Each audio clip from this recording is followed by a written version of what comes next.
Good afternoon, Atul. How are you? Wonderful. Thank you. Thank you, Shreyasi. Lovely to be here. Thank you for making the time for us and for this conversation. Of course, I love doing these things. The joy is in sharing your experiences from the forces, from the corporate. And I must thank you for getting us on this stage where, many more people can learn and gain. Absolutely. To everyone who's joining us, thank you very much. Thank you for logging on to Tribe Talks. We will just give it another 30, 45 seconds while everyone in the waiting rooms can start joining us. And by 4:02, for sure, we will go live.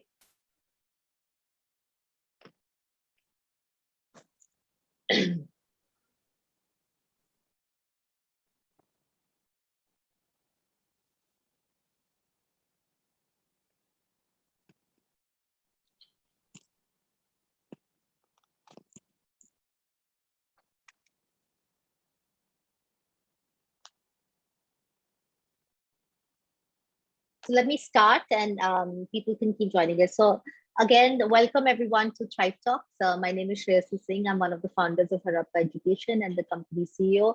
Tribe Talks is really our effort to build a forum where we can have, thought-provoking and important conversations with talent custodians from companies and enterprises across India. We started this 3 or 4 months back, and we do this every fortnight on Wednesdays at 4 p.m. And we've already had some very, very fascinating conversations. Today, we're delighted to have Atul Suri with us. He's the Strategic Business Unit Head, and he leads several divisions at Alembic Pharmaceuticals. It's a 100-plus-year-old company that he was just telling me about, and is doing some great work in pharma. But interestingly, we found Atul very interesting for the conversation that we wanted to have, and actually it's built around his experiences. Is he's had a very, very rich career in the army of over 25 years before he jumped ship to work in corporates, and his army experience is vast and rich.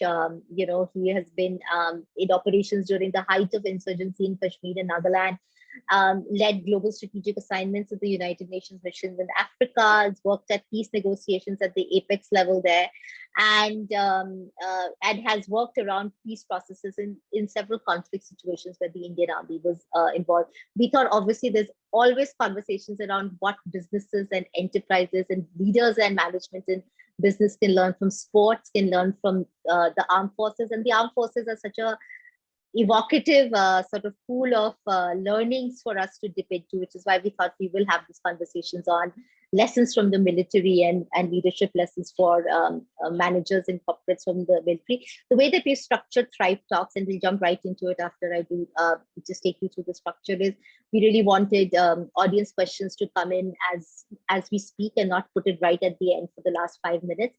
So this conversation is essentially divided into three teams, and at the end of each team, which will take 10-15 minutes of a conversation between Atul and I, we will take both kinds of audience questions, ones that have already come to us at the time of registrations, and the other live ones that we will see on the chat forum or the Q&A. Please use the Q&A. It's nice if we have it all at one go.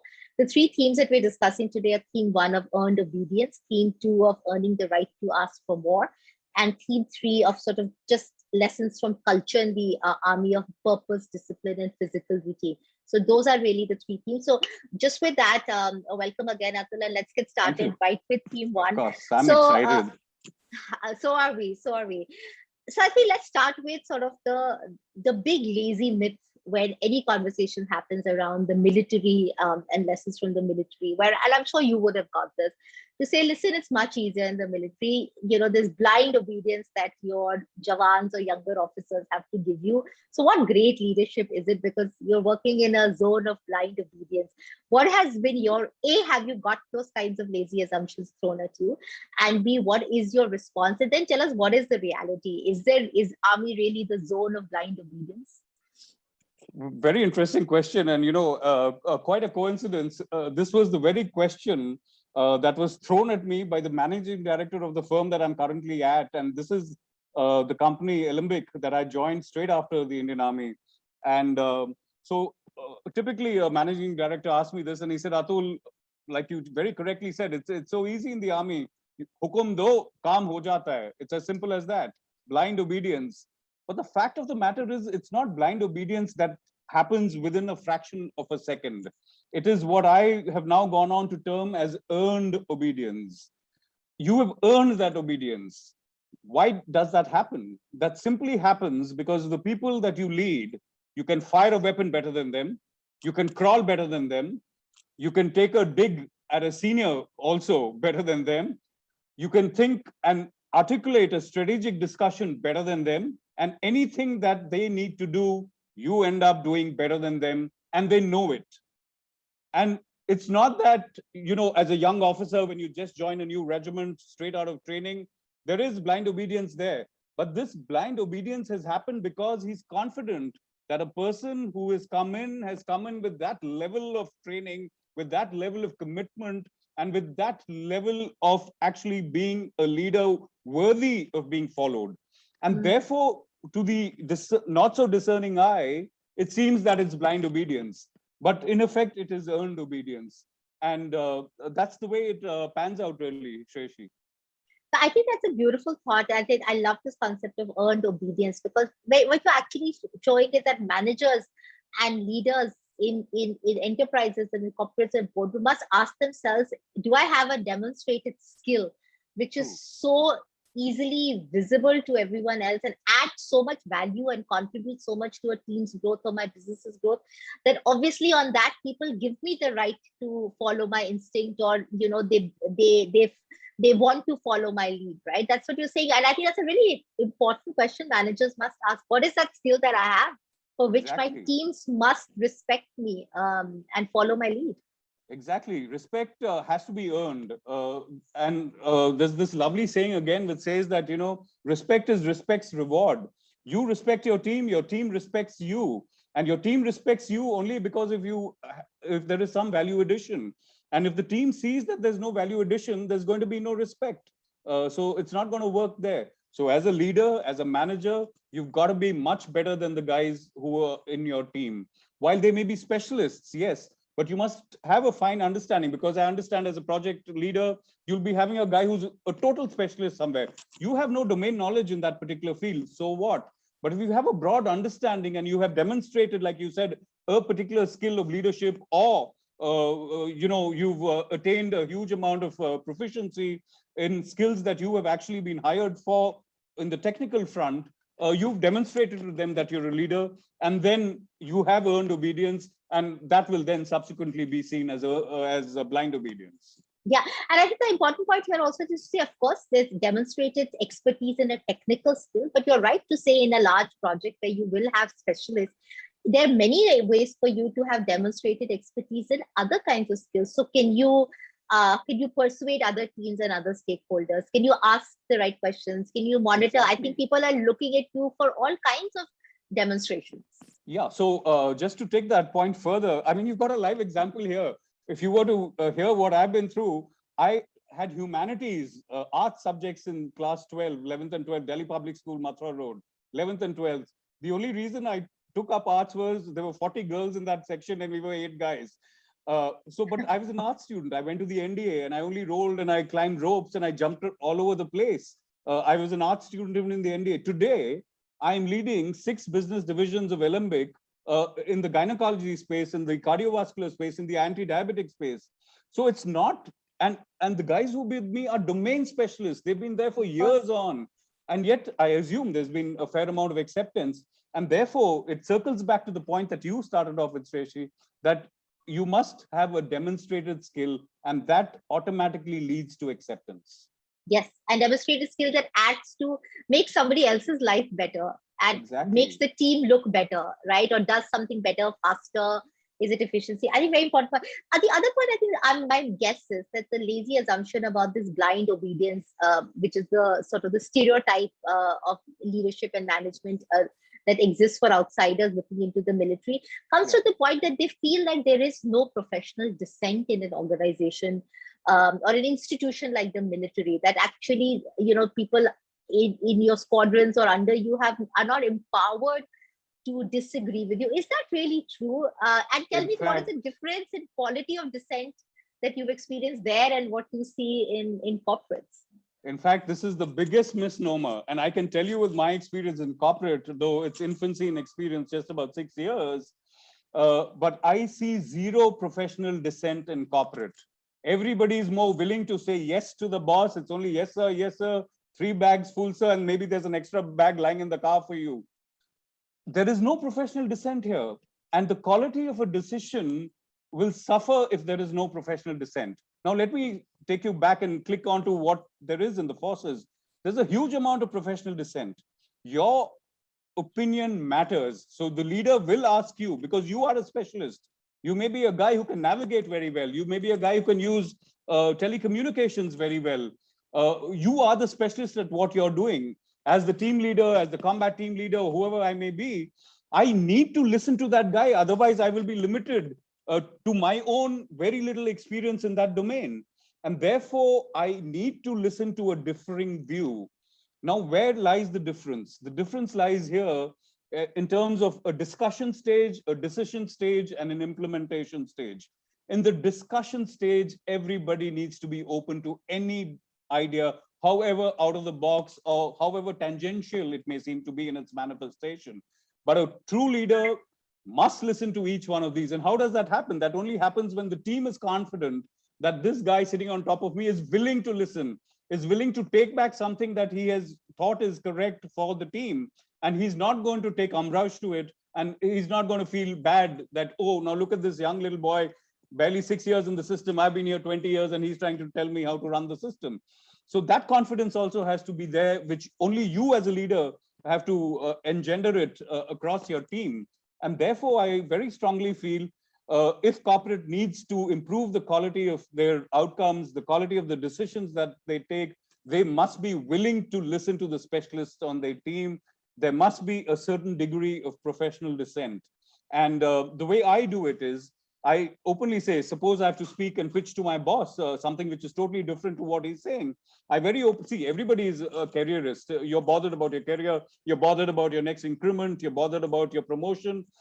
I mean, I'm human, so is everybody else. So I do tell them once, I said, okay, this is what you've said. Are we in the discussion stage, or are we have we decided and are we moving on for implementation?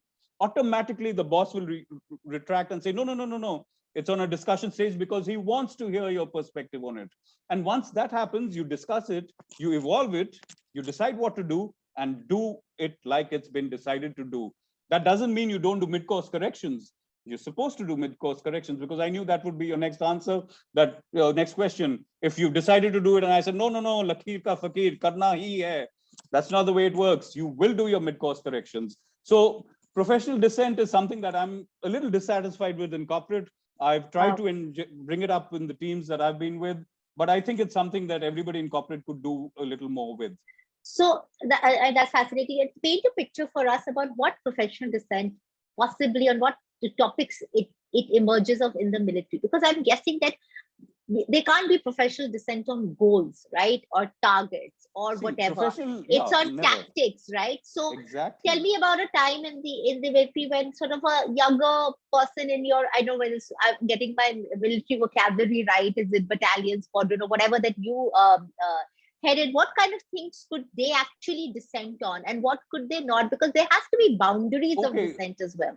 Yeah, definitely. So let me just give you an example. It hasn't happened with me. A lot of you would have seen the movie Uri, and I'm just trying to, contextualize. It's not a real occurrence that's happened with me, but just to let you know what we mean by professional dissent is this. You could have a situation where there is a special forces team going in to capture an objective in enemy territory at night. So you have two options, either to land your helicopters in the vicinity of the target, disembark, crawl your way through with stealth and get behind the enemy lines to surprise them. Or you could even be bold enough to say, okay, we will slither down your helicopter and come down right at the target and give them that much less time to react. So you could be of any frame of mind at that time as the team leader and say, no, this doesn't make sense. But possibly a person who's done it, who knows it, who studied the terrain, who studied the enemy, he studied the habits of the enemy, he's in a better position to say, no, I disagree. Why should we do this? We will lose out on crucial time. It will give adequate time for the enemy to realize you're here and call in for reinforcements.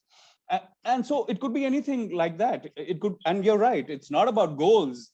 Goals are non-negotiable.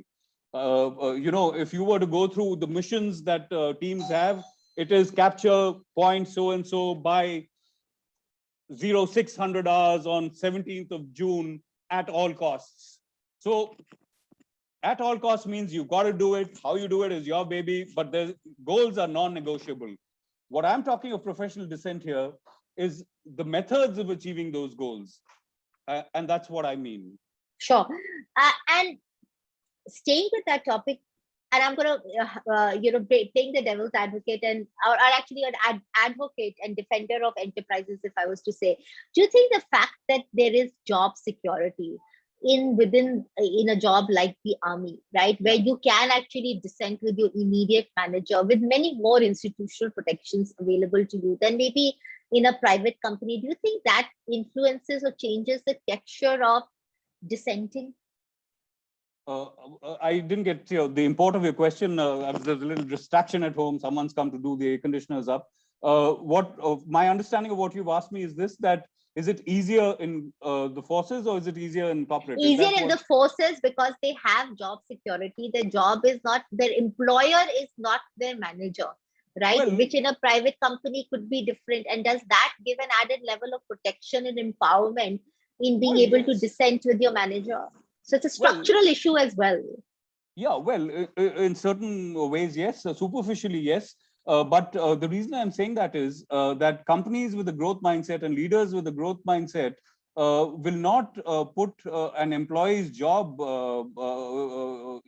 at peril just because he's trying to contribute to the quality of the discussion. See, professional dissent needs to be understood. It's not standing on the table and screaming your guts out and saying my way or the highway. Your boss will turn out and say, boss, highway is more convenient if this is the way you want to project your point. So it also behoves on the reportee or the person, the team member, on how he projects the point. Your boss needs to see the value of your recommendation. Only then will he accept professional dissent. Yeah. So, but yes, on the face of it, it's obviously far more difficult in corporate, and which is why everybody's on their knees in corporate trying to, toe the line of the boss.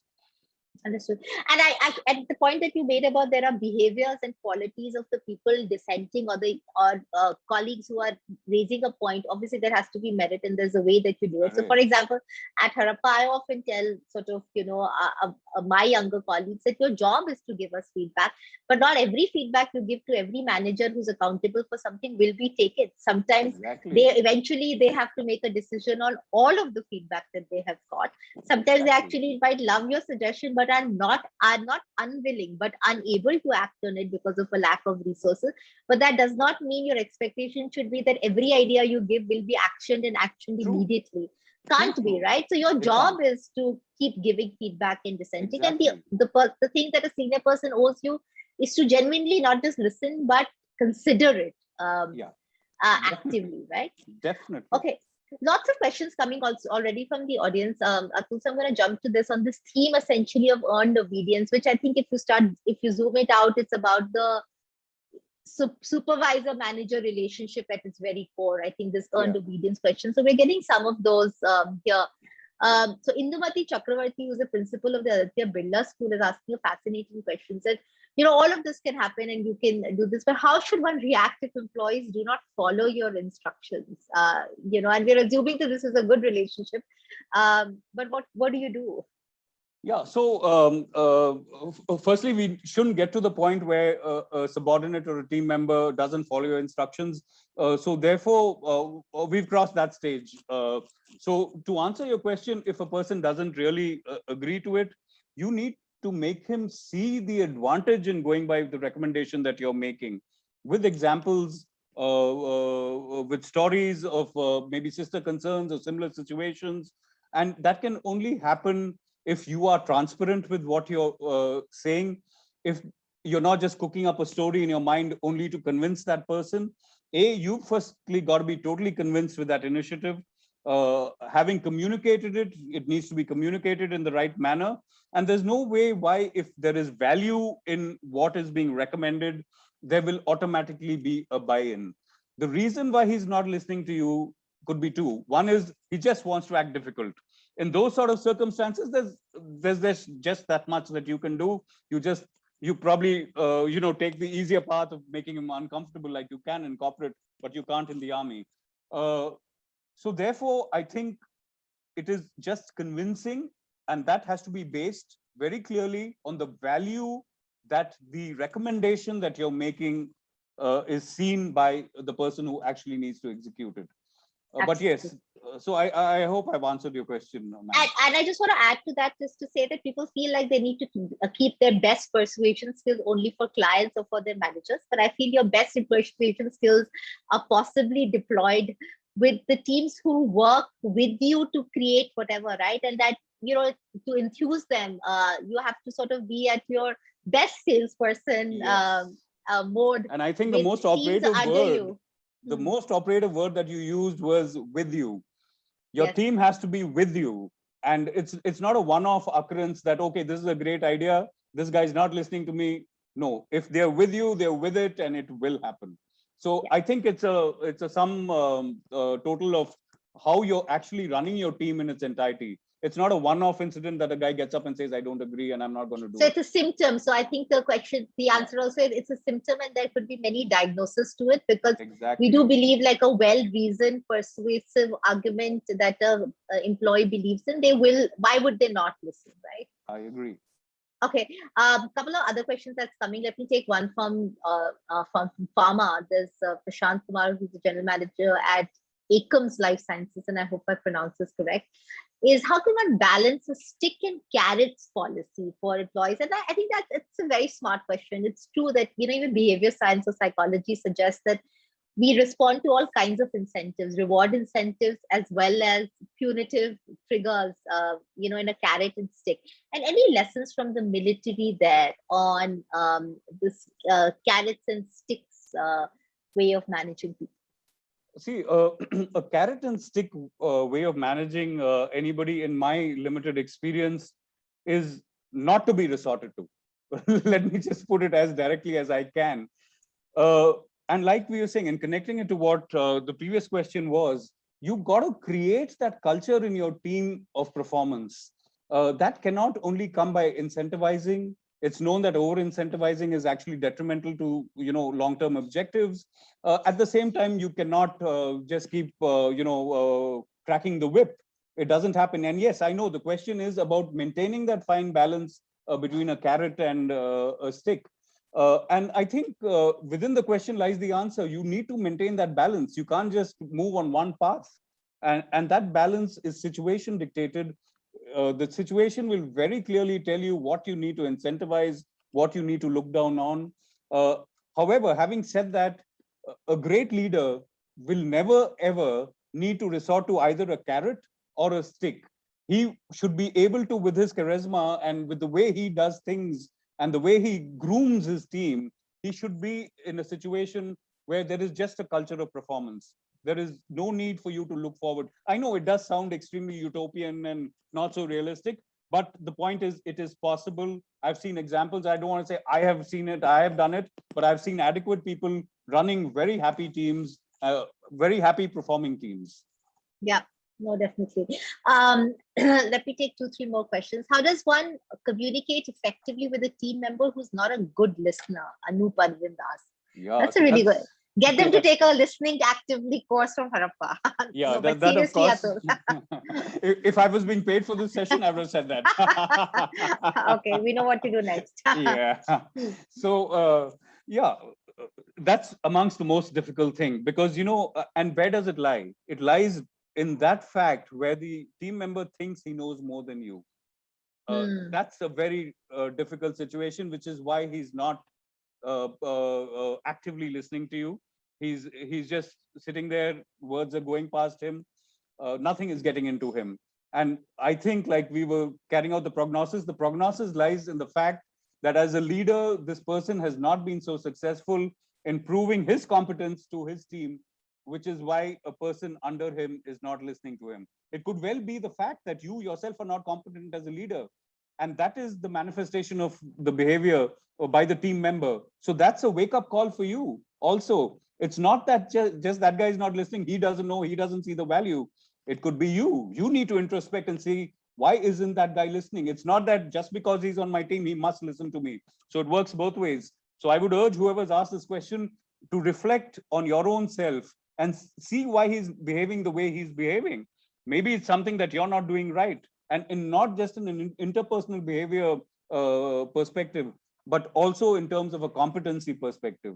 Is he far more qualified than you? I mean, you've got to deliberate on these issues. But there's no solution that I have that you shove this injection into him and a guy who's totally blank to you will start listening to you. It manifests only by interactions and by convincing a person of what your true caliber as a leader is. This is clearly lack of earned obedience, right? This is exactly when you don't have the earned obedience is when you would run into something like this. And I think a lot of the points you're raising is what our theme 2 is about, that you've got to work with what you have. And that's sort of completely shifting the responsibility on the managers. And we'll come to that in the next theme. And we'll close this theme with the next 2 questions. One is, how can these qualities, primarily leadership qualities that we talk about from the military, be developed in those who didn't get an opportunity to join the army, is what Ravinder Bhandari, who's from the Azim Premji Foundation, is asking. And, I'm going to tag on 2 other questions on it because I think they all sort of have the same core.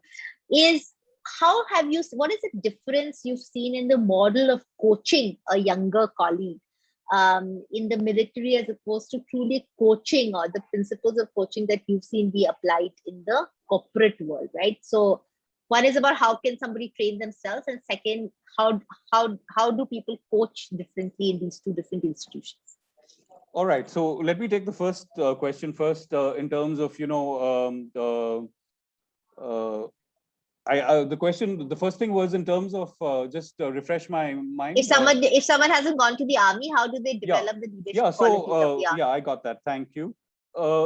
First, let there be a disclaimer, and I must very proudly say this. I see a lot of leaders in corporate who are way, way better leaders than what I've even seen in the army. So to say that it's only, the forces, the military training that gets you to, hone your leadership skills, while it does, they're lovely leaders we have in the corporate world. I've interacted with a lot of them. But to answer your question, how can you develop this? Which will take me to the basis of what military leadership is all about. Military leadership is all about your individual capability, the transparency that you have with it, and the trust that you engender with all of that. That's at the foundation of it all. Like I said, earned obedience. You've got to be actually competent at what you do. That competence is non-negotiable. So if you're competent, 1/3 of your job is done. Second is you've got to be genuine. I mean, you can't be a different guy in front of your team. I very often tell my team guys, just be the child you are, including in a team meeting. And I do that. I make funny faces, I make funny noises, I crack a stupid joke, a dirty PJ. But that's just to tell them that I'm as good as you are as good as I am. And that's being genuine, and that's being transparent. And where does that all lead you to? That leads you to your team trusting you that much more. And so therefore, if you have these 3 ingredients or 4 ingredients that I mentioned to you, you don't have to be put through the rigors of military training to actually hone your leadership skills. This lies at the base of it all. Yeah. No, and I think the really important point you said is, like we talked about earlier, focus on your own skills. Now, quickly on the second question about the difference between how you coach and the principles of coaching as different from the military to the corporate. So there's nothing known as coaching in the army. You only lead by example. It's as simple as that. Because quite clearly, your team, and there's this line that I often use at home also, and I say that the children will be what they see. They will be what they see. And therefore, you lead by example. And in that lies coaching in itself. Your teammates should be able to see you as a person worthy of being emulated, but not just by the things you say, but more by the things that you actually do. And that in itself is what coaching is, in my limited experience of 26 years in the Indian Army. And if you can demonstrate it, they will do it. Coaching by itself, yes, and I have nothing against the coaching systems and that we all have in corporate, the right atmosphere, the sandwich philosophy, and this, that, and the other. That all is important. You need to tell a person how to do it. But to answer your question, while you're in a team, you have to lead by example. That's the best form of coaching. It can happen in corporate also. And I see Understood. it's So lead happening. by example. Lead by example and observe. Then the thing that we must then teach people is how to observe what others Correct. are doing, and how do you translate or condense or distill observation into learning, right? I think that's one of Correct. the things we all miss. Because we're not able to distill observations into codified knowledge, we feel like somebody hasn't taught us. So I wish that we were taught how to, more of us were taught how to say, listen, I've observed this, but what is really that skill that this person is constantly doing that I can then train on? Yeah, so just to add to the point that you mentioned, that's very right. And I'll tell you something from my own personal ways of working that I do. Let's say I'm at a review with the managing director, the promoter of the company. I tell myself I need to do A, B, C, D. I do it, I get it done, and I quickly have a hot wash. A hot wash is nothing but a quick debrief with your team. So as soon as I finish with the MD's review, I quickly call in my divisional heads and I get them together. And I explain to them why I said what and why did that actually happen. So they also then learn by relating immediately that, okay, this is the way he went, this is what he spoke, this was the data he got out, this was the analysis that he gave, and this was the decision we were looking at to come out of this entire discussion, and the decision came. So it also behoves on you as a leader to get your team together later and explain to them what you've done and what were the steps that you took to ensure you got a decision that you actually wanted. And then they learn in their own manner. And I see this happening. The teams themselves later, I get to know on a WhatsApp, or I'm invited to attend one of their sessions. I get to see them doing the same thing. And therefore, they learn by observing exactly what you're saying. But the onus still remains on the leader, really. On the lead, understood. And I think that's the example you quoted is so brilliant, is to say that don't have to just communicate decisions. One has to explain the thinking that went behind it and the many questions and the whys that happened, right? With that, we're already going to move into theme 2, which segues very, very well from a lot of the conversations we've already had, but we can focus on this, is this theme 2 around earning the right to ask for more, right?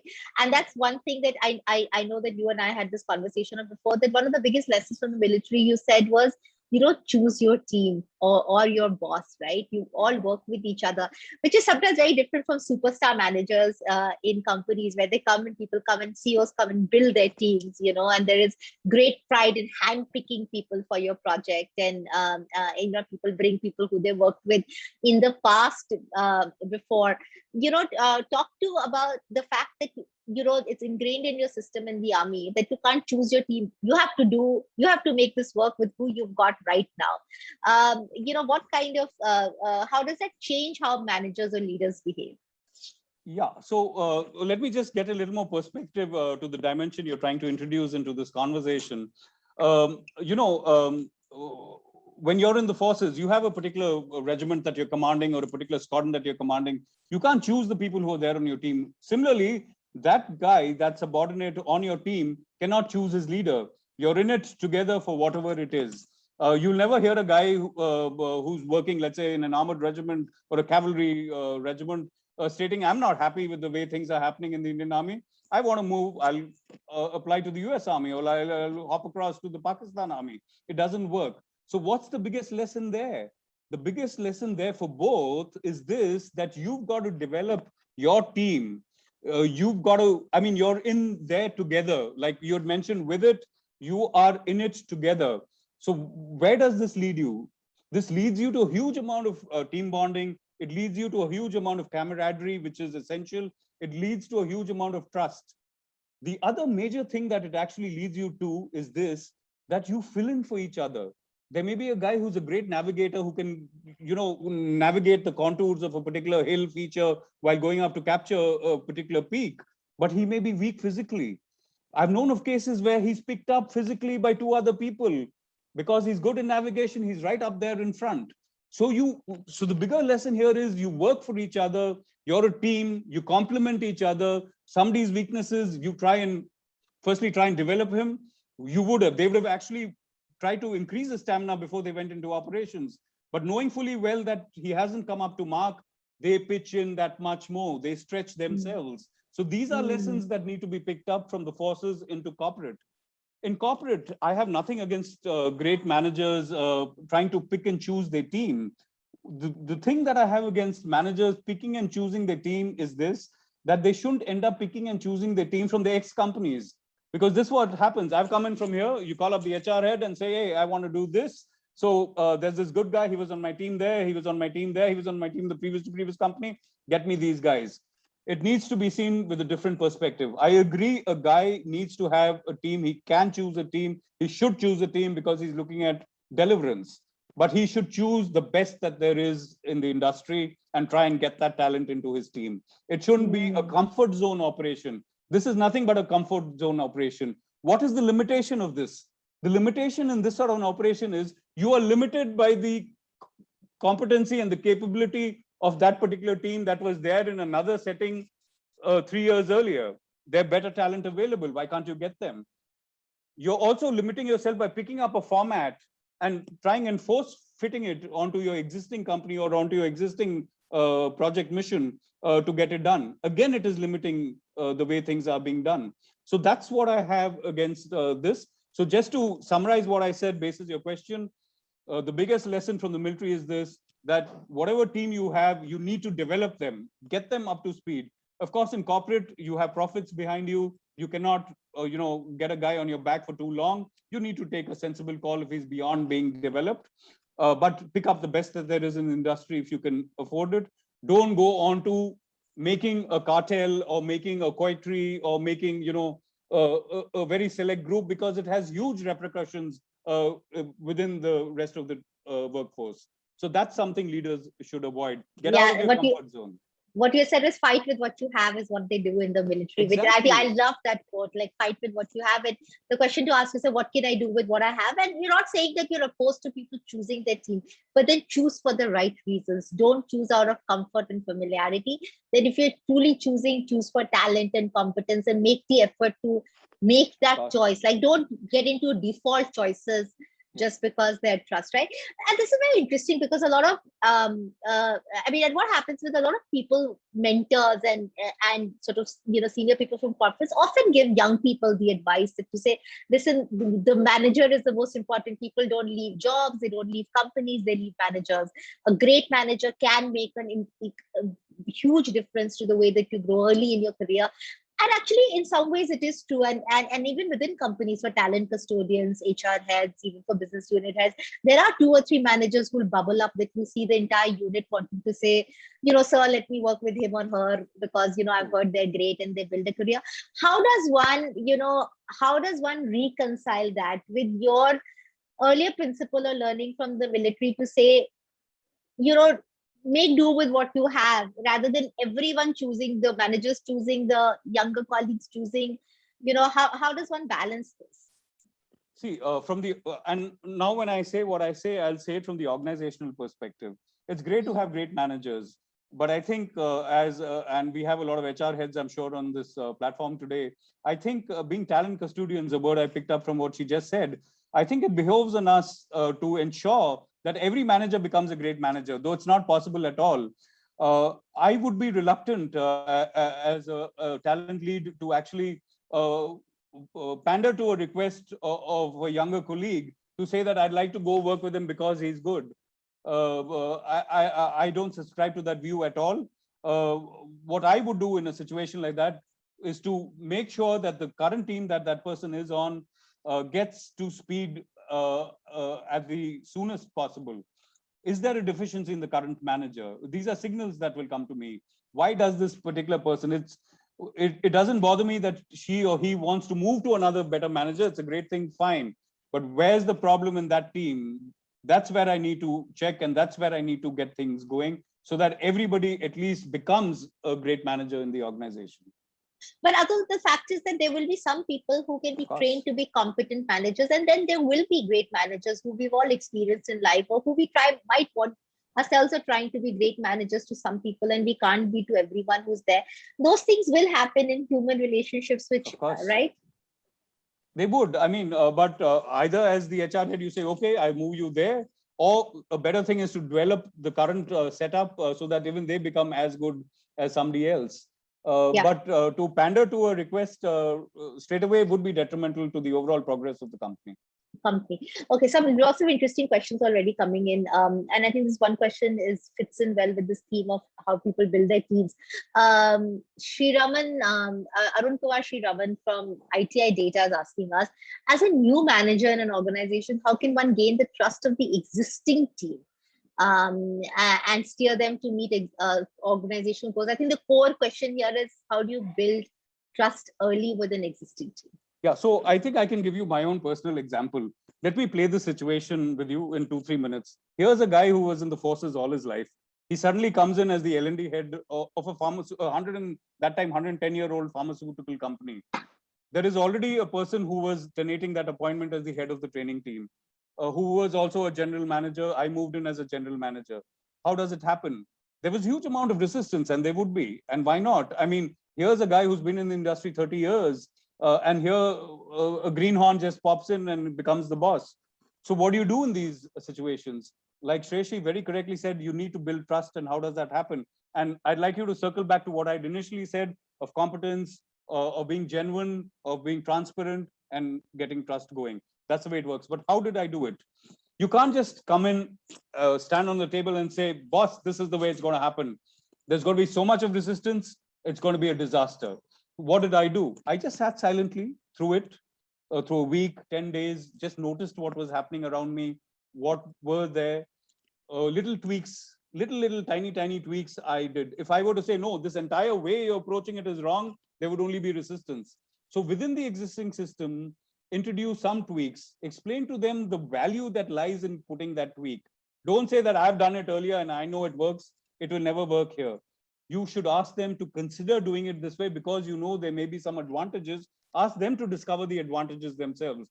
Once he realizes the advantage himself, there is automatic buy-in. Once there's automatic buy-in, there will be trust. And once there's trust, that's where we started off this entire session with, there will be earned obedience and automatically people will fall in line. So that's the way to do it. I've always believed tiny baby steps. These are the only things with incremental growth that can be sustainable. You try to come with one Big Bang theory. The only time the Big Bang worked is when the universe happened. It's never worked after that. It's got to be small baby steps, incremental growth, leading to sustainability of the initiative. Yeah, all of compound wealth and whatever is also based on tiny habits, and tiny acceleration every day is more important than one big bang bazooka idea, right? And that's also the tougher thing, to be disciplined and persevere and be high quality every day. Very interesting question that I'm also curious about when somebody asks, why doesn't the military have an HR department? Is it true that the military does not have an HR department? This is a very interesting question. We don't have an HR department, but I can tell you how we do it. What does the HR do? Hire? Okay. We'll take you through every step of it. You've got the Directorate of Recruitment. It's a huge directorate in itself. What's the next thing you do? You train them. Not only do we have an entire directorate for military training, we also have an army command, a training command based in Shimla. What's the next thing you do after training? You do, transfers, promotions, compensation, not compensation, okay, transfers and promotions right now. You have an entire military secretary's branch that actually maps the competence of every individual, that entire army, and sends them to their next postings, has boards where you sit in and very senior leaders get involved in the promotion at every stage. So you have the military secretary's branch. Beyond that, what does you have employee engagement, you have comp and ben, you have that exactly in the army, you have the adjutant's general branch. So of course we have nothing known as the HR department, but believe you me, there's so much more. And to tell you very frankly and correctly, ballpark, at least 40% of the army headquarters sitting in Delhi is only doing human resource management, maybe even 50%. So wow. We do so have the army has an HR department. Okay, very specialized departments. Lots of other one. I think let me combine two questions because I think we're already running out. We only have 16 minutes left and so many more things to talk about. One, how is resilience taught to army officers? Because then again, that's the evocative image of a person in uniform being highly resilient and has to be. Yeah. That's one. And second, leaders from the front in the army, how do you get to be more collaborative, right? And how do you constantly make changes in, so both, I think, around adaptability, collaboration, and resilience. Any specific ideas from the military that would be useful for us on resilience training, adaptability training, and collaboration training? Yeah, so let me split it like it was. In terms of resilience, resilience can never be taught. Resilience is a series of experiences that add up to you becoming resilient later. How does it happen in the army? It happens right from when you get recruited at the National Defense Academy. Resilience actually is nothing but mental toughness, in my view. In any setting, in a military setting, in a corporate setting, resilience is all about your mental toughness. So you have to see how to do it best in the setting that you are. How can you get your workforce to be far more mentally tough than they currently are? In the army, they initially do it with a lot of physical training and a lot of unofficial physical training. It's not ragging. It's the way they do it to you. Middle of the night, they'll wake you up. They'll make you do a 1,000 push-ups. They'll make you roll. They'll make you slither down a rope, get down into mud and things like that. That's the way they make you physically tough, and willy-nilly you end up being far more mentally tough. And that is what resilience is all about. It's being mentally tough. So to put it into a corporate perspective, you got to keep the boy or the girl at it. Be at it to be with it. And I get back to Shreyasi's with it right along. Put them under the pressure. It is only once you put them under pressure will they be resilient. You can't have a cushy comfort zone operation and expect them to become resilient by the end of it. So you've got to contextualize it to your setting within your corporate office to see how can you make them far more resilient. Now, coming on to the collaborative and the adaptive part of it is, I mean, in the army as also in the corporate, it's all about teamwork, and teamwork is nothing about collaboration. Inter-team, intra-team collaboration is also important, and that is what collaboration is all about. Again, collaboration cannot be taught. You cannot train people with collaboration. They have to experience it. Having experienced it, they must understand the value that has come about with that collaboration. After the understanding the value that it has to offer, automatically you will find your workforce being far more collaborative. Collaboration cannot be taught in a classroom session, though I'm sure Harappa does have certain modules, but they only guide you on how to collaborate, I'm sure, over there. But collaboration has to be experienced like resilience, like anything else. It cannot be a textbook sort of an approach. Construct. Yeah. No, I love that thought about the resilience, and without stretch goals and without being pushing someone, and with someone without being pushed is unlikely. It's like a pipe dream to feel that you'll build resilience without being pushed, right? And I think that people should choose if they genuinely want to be resilient. And sometimes we have stretch goals thrust upon us like the world has had, and therefore we're all just much more resilient. Great. As we only have 10 minutes left, wow, only 12 minutes left. I'm going to jump to, and a lot of the questions are really from theme 3, which is around this whole composite culture around the military, again, that we've all grown up watching in movies and things. And I've tried to break it down or deconstruct it into purpose, discipline, and physical routine, right? And the question of purpose is obviously the one that even management gurus and all leadership literature is constantly talking about, the purpose of a company, and employees should choose purpose, and all these research about millennials work for purpose and all of that. And obviously the uniform is synonymous with national purpose. Have you seen a difference in the way purpose is interpreted and purpose is sought in the army and in a corporate organization? Definitely. I mean, I think there's a very defining difference there. Let me first talk about corporate and not the army. I'll get back to that next. While what you talk about the purpose of the organization, whether there's alignment and stuff like that is all fine. They're very fancy words. People love listening to them. But is it actually manifesting on the ground? My sense is it's not.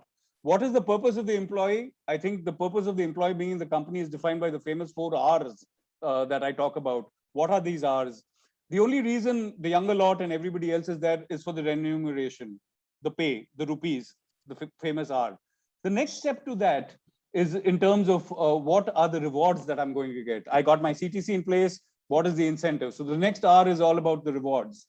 What's the R after that? Some amount of recognition, a foreign trip because I've done well, or, a lunch or a breakfast with the CEO, That's recognition. So they work for that. So remuneration, rewards in terms of incentives, and then, of course, recognition. And the fourth R, and the reason why I'm having this dramatic pause for the fourth R is this. It is reputation. Because in some time, once you move amongst these 3-4 things, you finally realize you're working for your reputation. You made your money, you've got your recognition. And then the only reason that it actually drives you is nothing but your personal reputation. At a certain stage, the purpose of your existence in a company is to improve or at least live up to the reputation that you carved for yourself. And the reason why I took corporate first is reputation. Now, let me transpose this into the army setting. The entire purpose of any unit, of any soldier, is just the reputation. Reputation, interesting. Izzat, mere unit ka izzat. I should not let my unit down. That's what drives any person in the Indian Army. It could be a tiny unit, it could be an entire big unit. At the end of the day, it's all about izzat. That's what you work for, your reputation. So the stark difference that I see between these two setups lies in these 4, graduated incremental R's that I'm talking about. Whereas in the forces, it's all about your unit ki izzat and nothing but your unit ki izzat. So that's the difference that I see. That's beautiful. And that brings me to the second question is, and we talked, so you're saying the emotional purpose or emotional core of the purpose lies in this unit ki izzat, right? So in that sense, the institution of the military is many mini unit purposes come together. It's an aggregation rather than, which is very different from corporates where the mission and the purpose is very driven by the top. Is in startups is very founder driven, and people respond to that or resonate with it, or it's something else. But here it is like, and I don't think one sees it with that quality of fervor at all in a enterprise, this aggregation of purposes of teams, right? Yeah. So I think you very correctly said the main purpose of the army is to, and you'll be surprised to hear this, is to avoid war. That's the main purpose. Deterrence, your power lies if you can deter an enemy coming in. But if the enemy comes in, the power lies in winning the war. And the war is nothing but an aggregation of various battles. Battles are nothing but the aggregation of victories at every level. And therefore lies the power of aggregation. There's a very interesting thing here about aggregation that I'll talk about if I do have about 2 odd minutes. We have 8 minutes in the session. Is by design, and this is very interesting, by design, there are certain units that are actually launched in battle to lose. Can you believe that? And I'll tell you why that happens. It's something known as a diversionary attack. You're sending in a particular unit on a particular axis down. Obviously, the enemy is going to react to that. The enemy is going to call in his reserves to that. His reserves get denuded. And therefore, where your main attack is going in with, let's say, 6, 7, 10, 12 battalions are moving in, you are going to face that much less resistance because the enemy has already got diverted and denuded. They've denuded their reserves, and therefore your main thrust will succeed. So the point I'm talking about aggregation, it is not only about mere successes that have to aggregate. You even have a philosophy that says certain losses are being played with a strategy in mind. That doesn't happen in at all. You can't say that, that's so fascinating. And also, I think even just the mental juxtaposition of either you are working for deterrence, and if you're not working for deterrence, you're working for all-out win. I mean, that's also 2 very interesting thoughts of mine to keep when you're working. And there's the second thing about the aggregation, that the strategy, that you are deliberately setting up teams for failure, so that the larger aggregation, the overall aim. And here we constantly want every team to be succeeding at whatever, not saying that how do you. So I think there's some really, really interesting ways for people to think about this. And I wish that there's a lot of teamwork stuff. I think actually it's even more than individuals. I see as organizations grow, it's how units or teams interact with each other that defines so much of the quality of culture in an organizations, because that's when the battle lines get drawn much more than even one or two people not being able to get along. So really being able to structure the purpose of teams, and the team heads being in this aggregation model, to me seems like a much more sensible whatever Yes. than this cultish whatever of believing only in the founder or only in the CEO or only on some overarching purpose, right? True, I agree. Excellent. Lots of questions around discipline. So this is around purpose. The other element within the composite culture of the military was around discipline, right? One very interesting question is that has come up is army is always known for doing things on time. Your 1600 hours and it gets done. Have you had to adjust to much more flexible deadlines outside of the army? Not really, unless I'm particularly lucky in the company that I am. I think everybody is quite cognizant of time as a very important resource. Yeah, well, certain aberrations of being 5 minutes, it doesn't make a difference really, as long as it's not impacting the overall aim. I think as leaders, we need to be a little more flexible and empathetic towards that, because the circumstances are different, and that's the adaptability I talk of between the forces and here. See, the importance of time in battle is, can I just spend a minute on that, on the importance of time? The reason why time is so important is because battle is an integrated effort. There is somebody sitting miles away from you, maybe 150 kilometers. There's the Air Force sitting 400 kilometers away from you. Everything has to be brought to bear on one particular objective, and therefore the importance of time and the synchronizing of time. It is when that guy knows he takes about 42 minutes to reach the target by air to drop a bomb or a laser guided bomb onto a particular objective.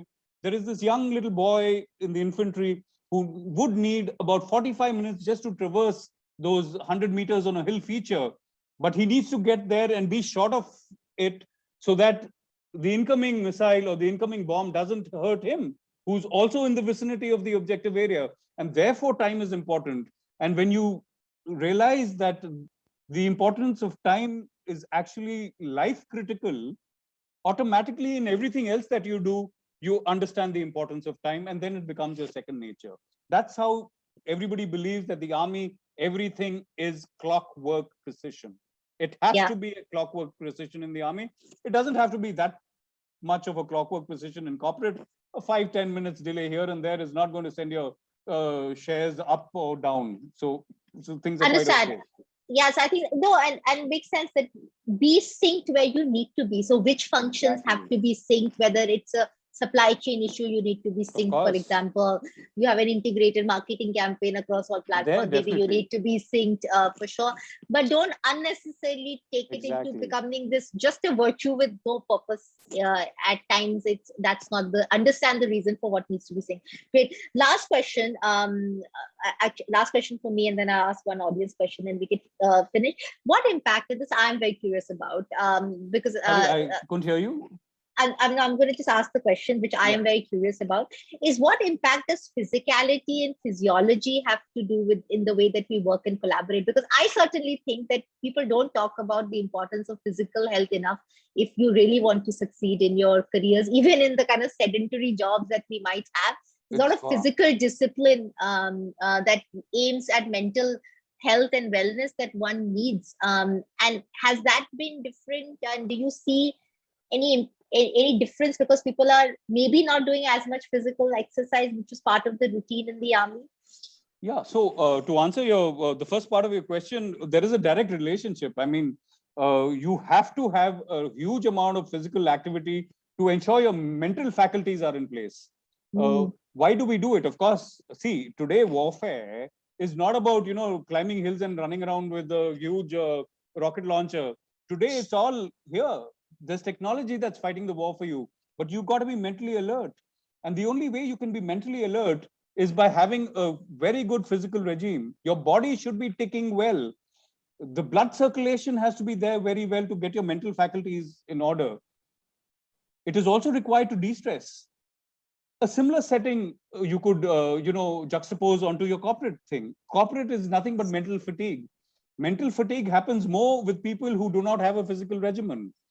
You notice it in the office. A guy who gets up in the morning, goes for his marathon or goes for a 5-kilometer run is far more agile in the office. He's far more nimble. He's far more all there. He's far more, to use your term, with it.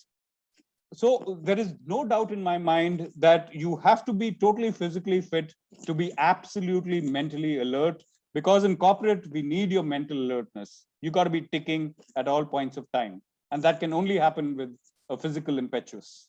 Yeah, and I'm guessing there's an imbalance in one part of your, one part of your being, your mind is so overworked, and another part of your being, your physicality is not. That must just create some imbalance as well. So I feel like when, at least for me, when there's more work is when I'm also more physically active, because I just feel like both things have to be in sync together, which is what happens in the reverse for more people. In really crunch situations, people are left with no time for exercise, when actually that might be when they need it most. Of course. So therefore, they need to strike the balance. When you feel there's too much of mental stress, actually, you should never reach that point. You should have a proper physical regimen in place to prevent you from reaching mental fatigue. I do understand timelines, deadlines, piling up of work. But yes, you've got to strike that balance. You've got to have a fine balance between your physical rigors as also your tasks at hand at work. Sorry, I've run out of time, so I won't be able to ask any more audience questions. So thank you, Atul. I think this was great fun and very, very insightful. I learned a lot. And thank you to everyone who's logged into Thrive Talks. I hope you enjoyed the conversation and are taking away some things that you can immediately start applying. That would be for us a great measure of success for having this forum and having these conversations. Thank you again, and keep logging on to Thrive Talks. Take care, Atul, and have a great Thank you. I enjoyed myself today. Thank you so much, Shreyasi, for having me over. Thank you. See you soon. Bye. Bye-bye.